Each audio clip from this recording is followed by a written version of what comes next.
Então vamos estudar um pouquinho a palavra, irmãos? Eu quero sugerir para os irmãos o capítulo 8 de Romanos hoje, a compreensão orgânica do Evangelho, aquilo que Deus fala que é um reino dentro do homem, o reino dentro do homem, orgânico, tá? Isso independentemente de um livro que contém páginas escritas, né? Porque para que o nosso entendimento é que Deus ele não poderia ser contido num livro apenas. A Bíblia tem ali relatos históricos, verdadeiros, reais, coisas reais que aconteceram, história de homens verdadeiros, pessoas que realmente existiram, mas não, a revelação de Deus ela não está apenas presa naquela história, ela é além da história.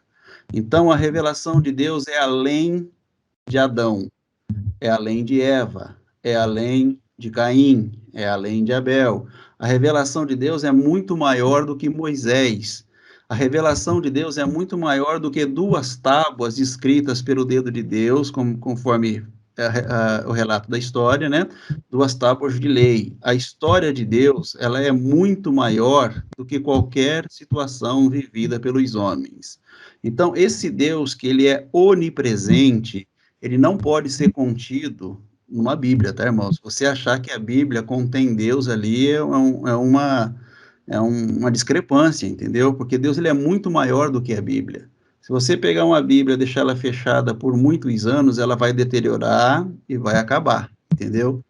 Deus pode ser finalizado em algum ponto da história? Jamais. Esse Deus não acaba nunca, tá? Quando os homens não tinham tanto entendimento, irmãos, eles disseram assim, ó, vamos fazer uma casa para Deus, vamos fazer uma casa para Deus. Mas logo em seguida, eles tiveram o entendimento, olha, uma casa não pode conter Deus, Deus não pode ser contido dentro de uma casa. Quando disseram assim, olha, os céus, né, os céus é o trono de Deus e a terra é o estrado dos seus pés. Eles entenderam, não, mas isso aqui é muito pequeno para Deus, né? Como que Deus ele vai ser toda a terra é o estrado dos pés de Deus? Deus ele é muito maior que tudo isso. Então, o que nós estamos falando aqui, irmãos, é você compreender dentro dessa história dos homens a revelação de Deus.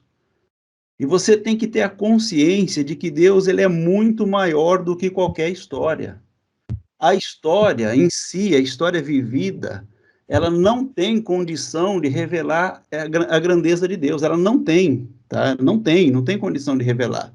Se ela tivesse condição de revelar a grandeza de Deus, os homens tivessem condição de revelar a grandeza de Deus na história, ele não precisaria participar de carne e sangue para trazer a realidade. A lei foi dada por intermédio de Moisés. A graça e a verdade, é essa verdade que a gente busca, tá, irmãos? Vieram por meio de Jesus Cristo, tá? Então, nós não buscamos uma verdade que está nas páginas de um livro que está contando uma história. Nós queremos a verdade real por trás dessa página dos livros, por trás dessa história contada. Isso eu proponho para os irmãos o estudo. É por isso que eu proponho para os irmãos o crescimento nesse entendimento, nesse estudo. Amém? Então, quando você pega, por exemplo, a pregação do apóstolo Paulo nessa carta enviada à igreja de Roma, no capítulo 8, ele vai falar aqui de algo surpreendente para nós. Não ficar na revelação histórica da Bíblia, mas entender a revelação maior, aquela revelação que é a vida de Deus revelada organicamente dentro do homem. Bom, se Deus pudesse revelar a nós algo por intermédio da escrita, ele não precisaria enviar o Espírito dele para habitar a gente. Você já perguntou por que eu tenho um Espírito de Deus dentro de mim? Por que eu tenho? Será que esse Espírito de Deus dentro de mim é apenas para eu entender o que está escrito na Bíblia? Será que é só para isso, irmão? Isso é uma coisinha tão pequena. Qualquer pessoa que estuda um pouquinho, que sabe interpretar texto, que tem inteligência para interpretar texto, ele consegue interpretar qualquer texto. Mas então, por que Deus me deu o Espírito dele? Para quê? Para que será que Deus me deu o Espírito dele? Para que Deus colocou o Espírito dele nos homens? Para que ele soprou o fôlego de vida em Adão? Ele poderia apenas fazer o Adão e falar, agora viva, Adão. Acabou. Mas não, ele coloca a essência dele dentro de Adão. Por que será? Por que na criação, Deus ele faz todas as coisas conforme a espécie daquela coisa, todas elas conforme a espécie, mas o homem não. O homem não foi feito conforme a espécie do homem, conforme a semelhança do homem. O único ser de toda a história que não recebeu em si a sua semente, a sua própria semente, tá? De ser a sua própria espécie, a sua própria semelhança foi o homem. Então o homem recebe algo além do que toda a criação, irmãos. Além de tudo aquilo que a criação recebeu, o homem recebe coisas maiores. E o homem não é segundo a espécie do homem. O homem não foi criado segundo a sua espécie. O homem foi criado segundo a espécie de Deus, conforme a semelhança do próprio Deus. Isso já chamou a sua atenção algum dia, lendo a Bíblia? Já chamou sua atenção? Porque toda a história foi contada, olha, e ele fez as árvores conforme a sua espécie, cada uma conforme a sua espécie, cada animal conforme a sua espécie, cada peixe conforme a sua espécie. Chegou no homem, ele mudou. O homem não foi feito conforme a sua espécie. O homem recebe algo além daquilo que era a tradição de Deus, aquilo que era a forma de Deus fazer. O homem recebe algo muito além. Esse muito além que o homem recebe esse algo, é algo que está onde? Entranhado, orgânico, tá, irmãos? Eu digo para os irmãos uma coisa, Deus ele não precisa de Bíblia para revelar quem ele é, irmãos. Você ficar discutindo com um ou com o outro por causa de Bíblia é perda de tempo. Isso aí não é o que a gente quer. Então, os pensamentos dos homens, eles são inferiores ao entendimento de Deus. Então, nós não podemos ser definidos por aquilo que nós pensamos. O grande pecado aconteceu porque o homem, podendo viver da vida, da árvore da vida, ele decidiu viver do seu próprio entendimento, do seu próprio conhecimento. Esse foi o grande erro da humanidade. E ainda é até hoje. Vamos lá para você entender, olha. Agora, portanto, já não há nenhuma condenação para os que estão em Cristo Jesus. Estar em Cristo Jesus é uma questão de fé, é uma questão do tempo, é uma questão de uma posição geográfica, é uma questão de entendimento ou é uma questão do ser? O que vocês acham? É uma questão do ser. Ser. Tem a ver com localidade geográfica? Não. Para estar em Cristo Jesus, eu tenho que estar em tal lugar geográfico. Não. Tem a ver com o tempo, isso aqui? Alguma época do tempo a gente pode estar em Cristo Jesus? Não. Não. Tem a ver com religião, isso aqui? Não. Não. Não. Isso aqui, você percebe que é muito além da Bíblia, irmãos, isso aqui? É muito além daquilo que foi contado na história? Sim. É muito maior do que a história contada para nós? Você percebe isso? Sim. Porque isso é uma questão do ser. Nós estamos em Cristo Jesus, não é por aquilo que eu faço, não é por aquilo que eu creio, não é pelo local que eu vivo, ou pelo local que eu frequento. Não é porque eu tenho amizade com um tipo de pessoa e não tenho com outro tipo. Não é porque eu aceito um tipo de pregação e rejeito outro tipo de pregação. Não é porque eu aceito um tipo de religião e rejeito outro tipo de religião. Não é porque eu sou um seguidor de pastor e não sou seguidor de padre. Sou um seguidor de pastor e não sou seguidor da Umbanda, do Candomblé e tudo mais. Não é por causa disso. Nós estamos em Cristo Jesus por quem nós somos. É pela semente que nós fomos gerados, tá, irmãos? Porque nós somos segundo Deus é. A nossa espécie não é particular humana, tá? A nossa espécie é divina. É isso que nós somos. A nossa realidade não é o que eu enxergo nas pessoas. A minha realidade, a realidade daquela pessoa não é aquilo que eu enxergo nela. Aquilo ali recebeu um nome e é algo transitório também. A Creusa, que eu olho para ela e reconheço ela, nesse tempo, nesse período, nessa época, irmãos, ela não é a realidade. Essa Creusa que eu conheço ela. A realidade, eu nunca vi a Creusa de fato. Entendeu? Eu nunca cheguei a ver a Creusa de fato. Quem de fato ela é. Mas essa Creusa, ela é segundo a semente de quem? De Deus. Então, isso aqui não está fora do ser, não está fora do homem. Isso aqui está entranhado, é dentro, tá, irmãos? Isso aqui é orgânico. Isso aqui ninguém tira, ninguém pode mudar. Então, ninguém muda quem eu sou. O homem, ele esteve perdido na história, por quê? Porque a primeira coisa, ele não sabia quem ele era. Preste atenção que você vai entender isso comigo, irmãos. Se você não sabe quem você é, preste atenção. Se alguém chegar para você, como que você chama? Eu não sei quem que eu sou. Da onde você veio também, não sei. Aí pergunta para você, o que você está fazendo aqui? Ah, eu também não sei. Aí, mas para onde você está indo? Eu também não sei. Essa pessoa, qualquer um que fizer essas 3 perguntas vai falar o quê? Ó, chama a polícia lá porque essa pessoa aqui está perdida. Não é assim que vai falar?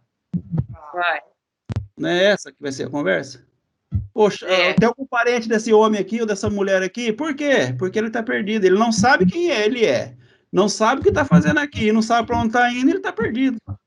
Então, essa é a perdição da humanidade, viu, irmãos? Essa é a perdição da humanidade. Aí Jesus veio para salvar o homem, não veio para salvar o homem? Então ele fala para o homem da onde o homem veio. Eles vieram de Deus. O que o homem está fazendo aqui, vocês estão revelando uma natureza divina e não humana. Ó, já pontuou 2 coisas. E fala para o homem agora, para onde vocês estão indo? Vocês estão voltando para a pátria de vocês, para a casa de vocês, voltando para Deus.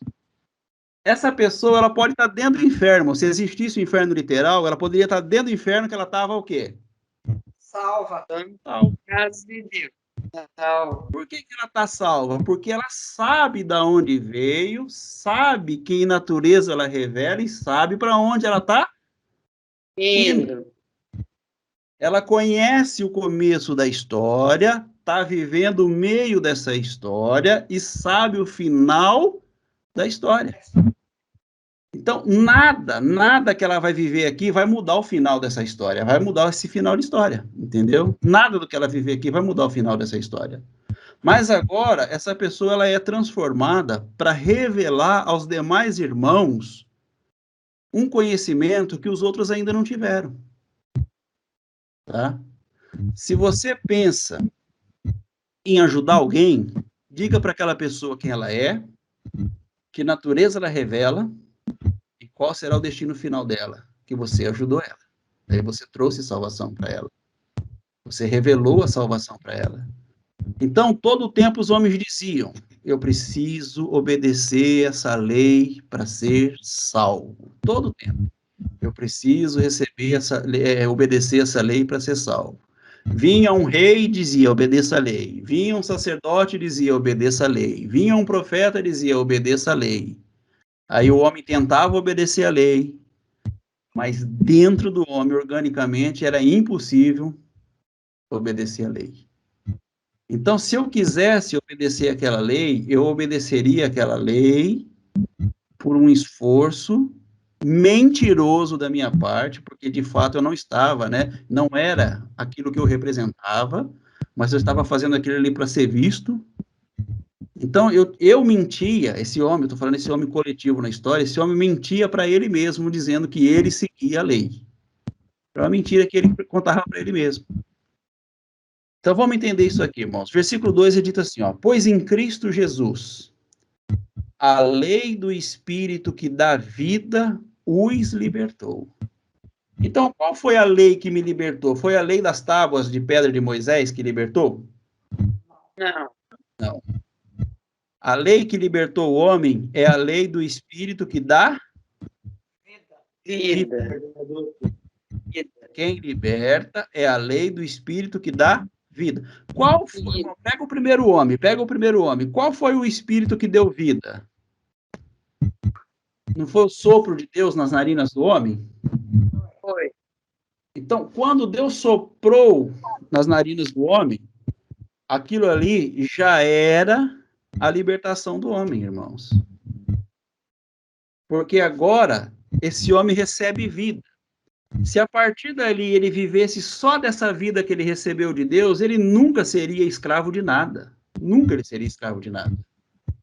Mas chegou em determinado tempo da história que o homem falou assim: não, eu posso ter o entendimento do bem e do mal. E quando eu tiver o entendimento do bem e do mal, eu vou ser igual a Deus. Né? Que o homem pensou na história. Então, essa lei do espírito de vida, aqui, tá? Como diz o versículo 2, pois em Cristo Jesus, a lei do espírito que dá vida me libertou o homem da lei do pecado que leva à morte. Então, não foi a obediência do homem à lei que libertou ele, irmãos? Não. Foi entender quem ele era que libertou o homem. Isso aqui é orgânico, irmãos. Não existe nada mais orgânico do que isso. Não existe nada mais orgânico do que isso. Quando eu digo para os irmãos que é orgânico, os irmãos precisam entender que é algo que é natural, é dentro do homem isso aqui. Independentemente do que eu faço ou do que eu deixo de fazer, tá, irmãos? Do que eu creio ou do que eu deixo de crer. Tá? Versículo 3 é dito assim, olha. A lei não era capaz de nos salvar por causa do quê? Da fraqueza de nossa natureza humana. Então, qual que era o que prejudicava o homem, irmãos? A fraqueza da natureza humana. Isso é que prejudicou o homem em toda a história, a fraqueza da sua natureza humana. Se nós entendermos isso aqui, irmãos, a gente vai poder fazer muita coisa boa a partir desse entendimento. A gente vai poder viver muita coisa boa a partir desse entendimento. Então, o erro nunca foi por aquilo que eu fiz, nunca esteve naquilo que eu fiz. Deus, ele nunca foi contra aquilo que eu fiz, ele nunca me condenou, nunca me castigou por aquilo que eu fiz, nunca. Todo esse mal que eu vivi, eu só vivi esse mal porque eu não compreendia que essa fraqueza estava no meu ser, tá, irmão? Na minha natureza humana. Os irmãos entendem isso aqui, irmãos? Estão entendendo isso aqui? Amém. Então, qual foi o problema que eu vivi a minha vida inteira? Qual foi a raiz, a fonte desse problema? Foi a fraqueza da natureza humana, tá certo? Então, no versículo, ainda vou terminar o 3, ó. O 3 fala assim, olha, a lei não era capaz de nos salvar por causa da fraqueza de nossa natureza humana. Por isso, por causa da minha natureza humana, por isso Deus fez o que a lei era incapaz de fazer ao enviar seu filho na semelhança de nossa natureza humana pecaminosa e apresentá-lo como sacrifício por nosso pecado. Com isso, declarou o fim do domínio do pecado sobre nós, de modo que nós, que agora não seguimos mais o quê? A nossa natureza humana. Não é porque agora nós passamos a seguir a lei. Não. Nós fomos salvos porque agora nós entendemos que esse domínio da natureza humana, ele não governa mais sobre mim. Entendeu, irmãos? Isso aqui vai se tornar mais claro conforme a gente vai lendo, porque eu já estou dando oportunidade para os irmãos comentarem, tá? Então, no versículo 4, ele diz assim, ó, de modo que nós, que agora não seguimos mais nossa natureza humana, mas sim o Espírito, possamos cumprir as justas exigências da lei. Versículo 5, irmãos. Aqueles que são dominados pela natureza humana pensam em coisas da natureza humana. Olha só.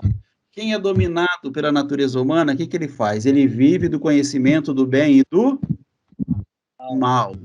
Então, viver do conhecimento do bem e do mal é ainda ser dominado pela natureza humana. é ainda ser governado pela natureza humana. Mas os que são controlados pelo Espírito pensam em coisas que agradam o Espírito. Versículo 6 é o que eu quero terminar com os irmãos aqui. Diz a senhora, portanto, gostaria muito que você lesse esse versículo 6, tá, irmãos? Portanto, permitir que a natureza humana controle a mente resulta em morte. Olha só. Então, cabe a quem, irmãos, toma conta desse jardim do Éden aqui? Cabe a quem? A mim. Mas se eu permitir, olha só, se eu permitir que a natureza humana controle a minha mente, isso gera o quê? Morte. Olha essa Morte coisa importante, tá, irmãos? Isso gera morte. Mas olha o que ele termina dizendo no versículo 6. Mas permitir que o espírito controle a mente resulta em vida e paz. Então, o espírito, ele vai governar a minha mente por imposição própria de Deus, irmãos? Não. Não. Não vai. Entendeu? Ele está dentro de mim o tempo todo, esse espírito. Só que eu tenho duas opções. Ou eu obedeço à minha natureza humana e tudo que eu faço é para a morte, tá? Ou eu permito que o Espírito me governe, eu tenho que permitir, ele não vai fazer forçadamente, tá, irmãos? Ele não vai fazer isso forçadamente. Eu tenho que permitir que o Espírito me governe, isso vai gerar vida e paz, entendeu? Por que que os irmãos muitas vezes já declararam aqui abertamente, irmão, depois que eu conheci essa pregação, depois que eu conheci essa palavra da graça, hoje eu vivo em paz. A minha vida ainda continua a mesma, eu continuo morando na mesma casa, com os mesmos problemas, porém agora eu tenho vida e paz. Por quê, irmãos? Porque agora a pessoa está aprendendo cada dia mais a ouvir a voz do Espírito e não mais ser governada pela natureza humana. A natureza humana é o comer da árvore do conhecimento do bem e do mal. A natureza do Espírito é você viver da árvore da vida, tá, irmãos? É viver da árvore da vida. É essa parte de Deus orgânica dentro de mim. É essa revelação de Deus dentro de nós.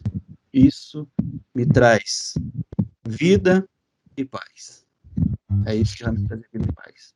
Então, quando os irmãos ficam nos estudos, né? Está lá no estudo, olha, o ano 70 realmente aconteceu. Será que hoje a gente a gente recebeu já essas promessas todas do Apocalipse?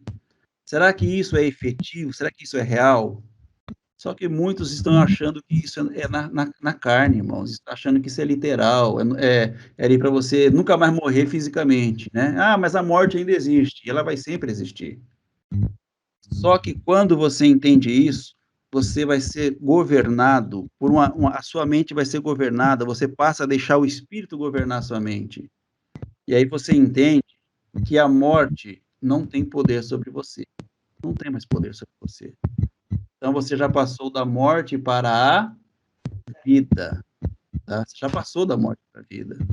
Você já foi, naquele momento que você entende isso, você já recebe um novo corpo, já recebe um corpo transformado. Naquele momento já recebe. Você já entra para as mansões celestiais, você já entra para a eternidade. Naquele momento que você entende isso, você já entra para a eternidade. Mas ainda não efetivou. Você vai precisar morrer para acontecer literal, entendeu? Mas você já está vivendo isso aqui agora, está vivendo isso aqui agora. Por quê? Porque agora eu deixo o Espírito governar a minha mente. Tá, irmãos? Eu deixo o Espírito governar a minha mente. Por isso nós encontramos essa felicidade, por isso nós encontramos essa certeza da vida. A gente não está aqui com dúvida nenhuma se lá no final de tudo nós vamos ser julgados e se a nossa balança pesar mais para o lado da salvação, nós vamos ser salvos, mas se pesar mais para o lado do pecado, nós vamos para o inferno. A gente não tem essa dúvida mais alguma, irmãos. A gente não crê mais nessas coisas, entendeu? A gente não tem mais essa falsa esperança, né? de que isso aqui ainda acontecerá. Não, a gente já tem uma certeza, isso aqui é real. Aquilo que o nosso mestre disse, está consumado, para nós de fato está consumado.